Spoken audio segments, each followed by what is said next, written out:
Kde bolo, tam bolo, na krásnej planéte Zem, sa zrodila jedna myšlienka. Zem darovala ľuďom pôdu, v ktorej mohli pestovať množstvo vzácnych plodín a mať možnosť pestrej obživy. A tak v oblasti rovníka vyrástol jeden z mnohých stromov, ktorý nazvali kávovník. Ako čas plynul, ľudia prišli na to, ako vypražiť kávové zrná, z ktorých vznikol najobľúbenejší nápoj na svete – káva. Káva spája ľudí, vytvára nezabudnutelné rozhovory a zážitky, ale vytvára aj veľké množstvo odpadu a tým prispieva k vzniku skleníkových plynov.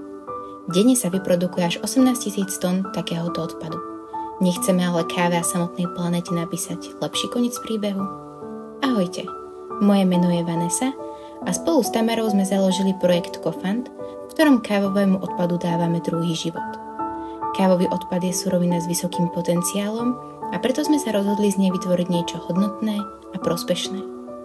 Naše ekologické hnojivo vyrobené z kávového odpadu dodáva pôde potrebné esenciálne živiny, prevzdušňuje a pomáha v nej udržiavať vodu.